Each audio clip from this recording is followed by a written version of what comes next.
Border पर पहुंचे तो पता चला कि सुरक्षा के मद्देनजर इजराइल ने कई इलाके को खाली करा लिया है। जंग के उत्तरी मोर्चे यानी लेबनान बॉर्डर पर न्यूज़ नेशन की टीम इस वक्त मौजूद है। ये उत्तरी मोर्चा इसलिए है क्योंकि हिजबुल्लाह भी उत्तर से उसी तरीके से हमला कर रहा है जैसे दक्षिण यानी गाजा पट्टी से हमास के हमले जारी है। जहां मौजूद है यहाँ से 8 किलोमीटर की दूरी पर जो टोपोग्राफी है, ऊंचाई वाला इलाका है, वहाँ से सीरिया का बॉर्डर है और जो आपको तस्वीरों में नजर आएगा दरअसल ये लेबनान की सीमा है जहाँ हिजबुल्लाह यानी आतंकवादी संगठन के प्रमुख नसरुल्लाह साफ कह चुका है कि हम कभी भी जंग का ऐलान कर सकते हैं और मैं चाहूँगा कि जितना संभव हो जो लिसनिंग टावर है आईडीएफ का वहाँ जूम करके दिखाए मेरे कैमरा सहयोगी मुकेश कुमार, क्योंकि यहीं से ही नज़र रखी जाती है लिसनिंग टावर के ज़रिए, रेडार के ज़रिए कि किस तरीके से हिजबुल्लाह यहाँ पर आईडीएफ के खिलाफ काम कर रहा है। और क्योंकि कई बार ये भी चीज़ें सामने आई कि यहाँ पे फास्फोरस बम यानी वाइट फास्फोरस का भी इस्तेमाल किया गया। और अगर हिजबुल्लाह की बात करें तो आपको जो यहाँ पे तस्वीरें नज़र आएंगी, बिल्कुल मुकेश यहीं पर रोक के रखिए, जो ये तस्वीरें नज़र आएंगी दरअसल ये लास्ट कैंप है जो आईडीएफ का है और इसके बाद शुरुआत हो जाती है लेबनान बॉर्डर की। लेबनान बॉर्डर इजराइल से ऊपर है, इसलिए टोपोग्राफी से, भूगोल के लिहाज से लेबनान को फ़ायदा रहता है और यही वजह है कि लेबनान से छोड़ी गई मिसाइलों को इंटरसेप्ट करना बहुत मुश्किल है क्योंकि वो मिसाइलें आयरन डोम से इतर है। और दरअसल ये जो आपको कस्बा नज़र आएगा ये कस्बा है जो अब खाली करवा लिया गया है।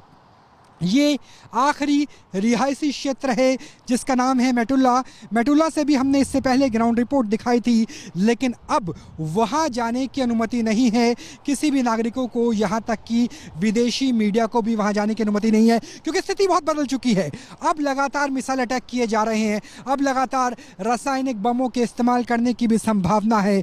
और अगर हमास से तुलना करें तो जहाँ हमास की रॉकेट्स ऐसे हैं जिन्हें आसानी से आयरन डोम के जरिए इंटरसेप्ट करना संभव है, लेकिन जब हिजबुल्लाह की बात करते हैं तो इनकी प्रिसीजन गाइडेड मिसाइल्स है जो सीधे तौर पर ईरान के जरिए आती है, जिन्हें इंटरसेप्ट करना बेहद मुश्किल है। ऐसे में डर सबसे बड़ी इस बात का है कि अगर जिस तरीके से हमास और हिजबुल्लाह के साथ संघर्ष चल रहा है इसमें लेबनान एक देश के तौर पर, सीरिया एक देश के तौर पर शामिल हो जाता है और उन्हें ड्रोन्स की सप्लाई की जाती है ईरान के जरिए, तो ये जंग कई मोर्चों पर लड़ी जाएगी और आईडीएफ के लिए, अमेरिका के लिए, इजराइल के लिए ये जंग बड़ी चुनौती पेश कर सकती है।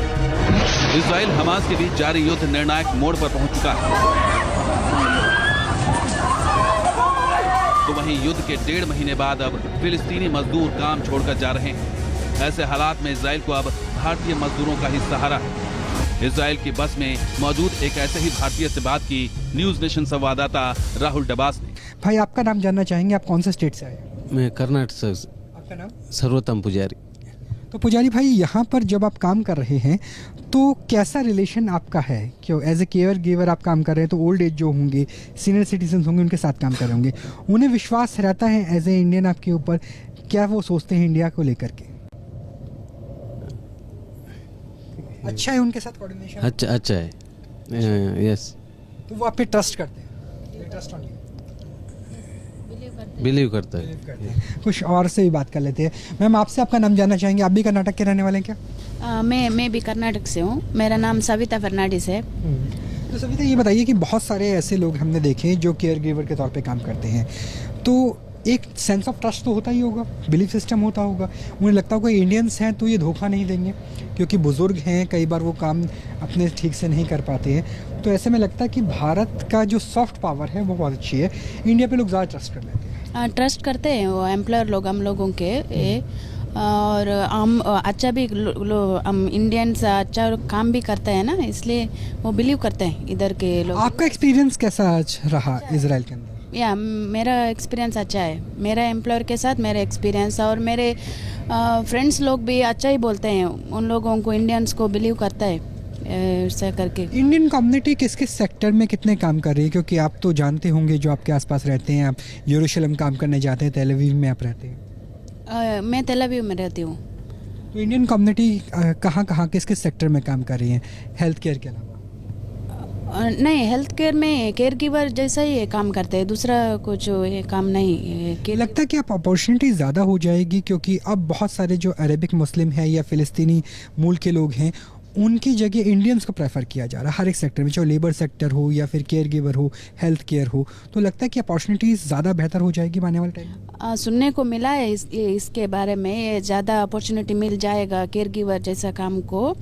पता नहीं, ये वॉर के बाद ऐसा सुनने को मिला, मेरे को पता नहीं अच्छे से, लेकिन ऐसा पता अच्छा लग रहा है यहाँ पर। अच्छा अच्छा तो यहाँ पर ये लोग भारत के कर्नाटक के रहने वाले हैं, और ना सिर्फ कर्नाटक से, नॉर्थ ईस्ट की बात करें, नॉर्थ इंडिया की बात करें, अलग अलग राज्यों से जो हेल्थ केयर सेक्टर में हैं, केयर गिवर प्रोवाइडर हैं, वो बड़ी संख्या में हैं।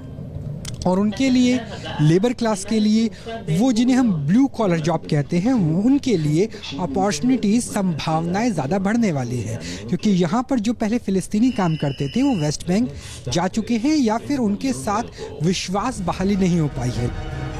जाहिर है दुनिया भर के दबाव के बावजूद इजराइल का ऑपरेशन जारी है, फिर चाहे लेबनान का बॉर्डर हो या फिर दक्षिण गाजा का रण क्षेत्र।